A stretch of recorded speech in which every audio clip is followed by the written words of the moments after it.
अस्सलामुअलैकुम। Kitchen with Shaheen aunty में मैं आप सबको खुश आमदीद कहती हूँ। अगर आपको आलू के पराठे बनाना मुश्किल लगता है, आपके आलू के पराठे फट जाते हैं या आलू की फिलिंग बाहर निकल जाती है, तो आज मैं अपने किचन में बहुत ही आसान और अनोखे तरीके से आलू के पराठे बनाऊंगी। इसे बनाना इतना आसान है कि घर की छोटी बच्चियाँ भी ये पराठे बना सकती हैं। तो आप इस रेसिपी को ज़रूर ट्राई कीजिएगा। हम तमाम चीज़ें इकट्ठा डालेंगे और आलू के पराठे मिनटों में तैयार हो जाएंगे।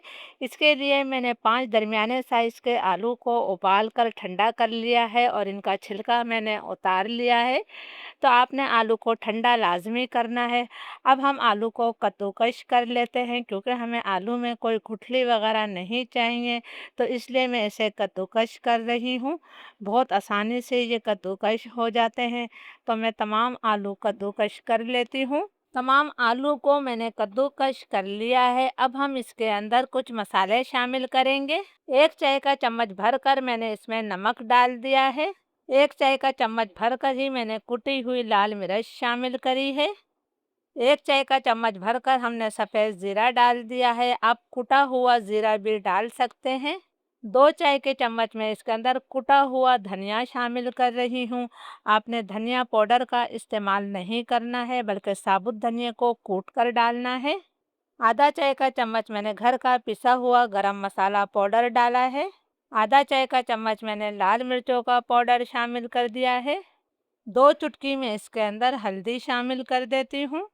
ये आधा चाय के चम्मच से कम मैंने अजवाइन ली है। अजवाइन को हम हाथों से मसल कर डालेंगे, इससे इसकी बहुत प्यारी खुशबू और जायका आएगा पराठों में। 2 हरी मिर्चों को मैंने बारीक काट कर डाल दिया है। 1 मुट्ठी भरकर आपने हरा धनिया शामिल कर देना है। 1 खाने का चम्मच कसूरी मेथी को भी हम हाथों से अच्छी तरह से मसल कर डालेंगे। बहुत ही चटपटे चटखारेदार ये पराठे बनेंगे। आलू के पराठों का जायका के गुना बढ़ाने के लिए मैं इसके अंदर 3 खाने के चम्मच ऊपर तक भरकर बेसन शामिल कर रही हूँ। बेसन डालना ऑप्शनल है, लेकिन इससे पराठों का जायका बढ़ जाता है। अब तमाम मसालों को हमने आलू के साथ अच्छी तरह से मिक्स कर लेना है। आपने अच्छी तरह से हाथों से ही मिक्स करना है, ताकि तमाम मसाले यकजान हो जाएं। तमाम मसालों को आलू के साथ मैंने अच्छी तरह से मिक्स कर लिया है। ये 2 कप मैंने जो है गंदम का आटा लिया है। ये वही रेगुलर आटा है जो हम सब के घरों में इस्तेमाल होता है। ये मैंने सारा नहीं डाला है। तकरीबन अभी मैंने आधा आटा शामिल किया है और इसे हमने आलू के साथ अच्छी तरह से मिक्स कर लेना है।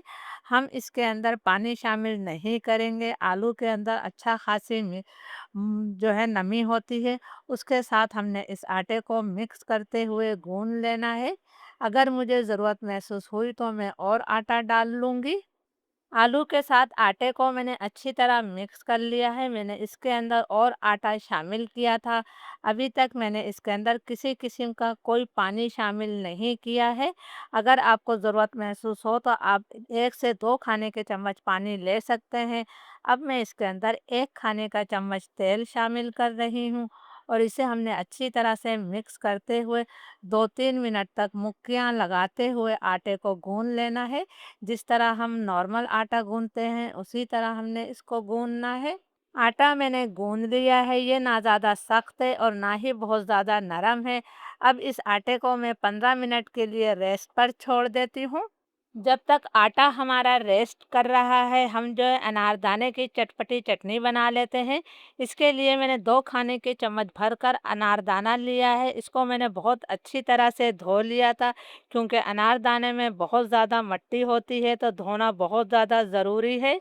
5 में देसी लहसुन की कलियां शामिल कर देती हूँ। 1 मुट्ठी भरकर मैंने हरा धनिया लिया था। जितना मैंने हरा धनिया लिया है, उससे आधा मैंने पुदीना लिया है। 2 अदद मैंने हरी मिर्चें ली हैं। हरी मिर्चें आप अपने टेस्ट के मुताबिक भी ले सकते हैं। इन तमाम चीज़ों को भी मैंने जार में डाल दिया है। आधा चाय का चम्मच में काला नमक शामिल कर रही हूँ। अगर आपके पास काला नमक नहीं है, तो आप रेगुलर नमक डाल दीजिएगा। 1 चाय का चम्मच में भुना और कुटा हुआ ज़ीरा शामिल कर रही हूँ। 3 हम इसके अंदर आइस क्यूब डाल देते हैं। इससे जो है चटनी का कलर ख़राब नहीं होगा। थोड़ा-सा हम इसके अंदर पानी शामिल करेंगे और इस चटनी को मैं दरदरा सा पीस लेती हूँ।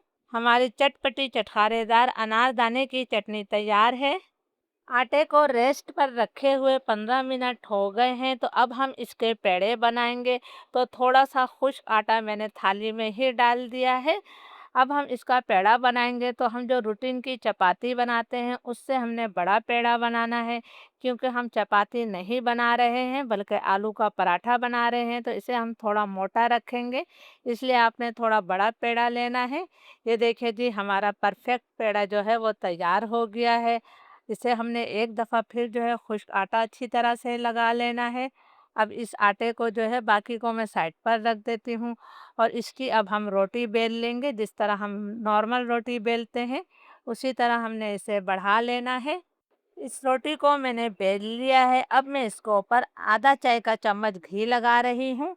आपने हाथों से इस घी को जो है पूरी रोटी के ऊपर अच्छी तरह से फैला देना है। घी से पराठे जो है बहुत ज़्यादा खस्ता और जायकेदार बनते हैं। मैं आज चकोर पराठे बना रही हूँ। आप अपनी मर्ज़ी के किसी भी तरह के पराठे बना सकते हैं। आप इसे गोल भी बना सकते हैं या फिर आप भी मेरी तरह चकोर बना सकते हैं। ये मैंने इसे चकोर शेप में ले आई हूँ। अब मैं इसके ऊपर एक दफ़ा फिर अच्छी तरह से खुश्क आटा लगा देती हूँ। अब हम इसको जो है दोबारा बेल लेंगे, तो मैं इसे आराम से ये बिल जाएगा, किसी किस्म की आपको जो है कोई परेशानी नहीं होगी।